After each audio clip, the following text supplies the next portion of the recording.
Ty, and I'm here to break down the Friday workout. We will be doing some power snatches, some toes to bar, and some air squats in today's workout.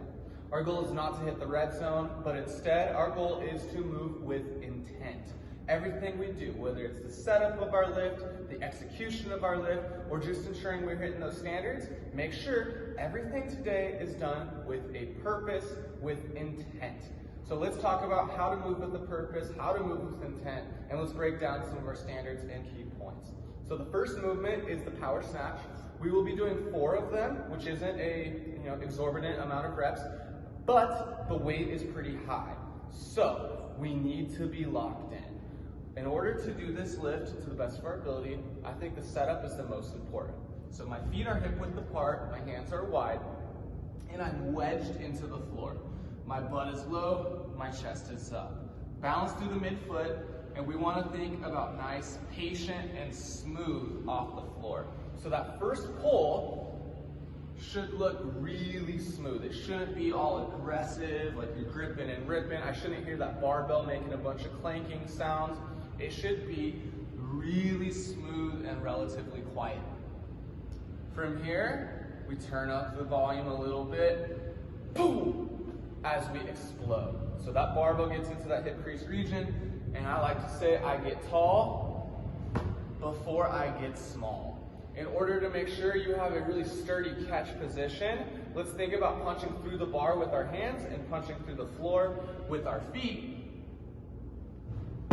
at the same time.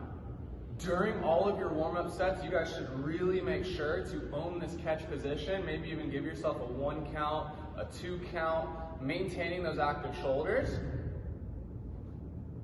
so it transfers really well to the heavier weights during the workout. After the power snatches, we have toes to bar. Toes to bar, higher skill gymnastics movement, as many of you know, which can tend to get pretty erratic after a few reps. So in order to keep your rhythm and to keep everything sort of sequenced together, I like to think about punching my feet down while keeping tension in my glutes and in my abs on that backswing.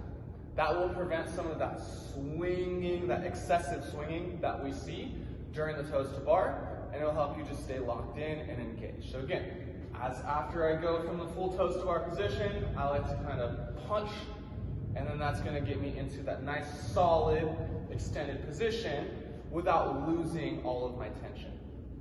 The third and final movement is the air squat. On air squats, because there's no weight and we tend to move pretty quickly through them, we often see people kind of neglect our standards. So today, do not forget the air squat standards. You guys all know what they are, so let's make sure that we are honest with ourselves and we hit those standards to a T. Those standards are full depth and full extension at the top. I would argue that I usually see more people not finishing the rep. Most of you are pretty good about getting your depth, but when we do air squats, you guys just kind of bounce up and down without finishing and locking out that rep, okay? So when you stand up, I should see that butt clenched, I should see those thigh muscles activated, and I should see you standing up nice and tall. All right, so I think that just about sums everything up. So that's that. I am Coach Ty. I'm signing off. Peace out.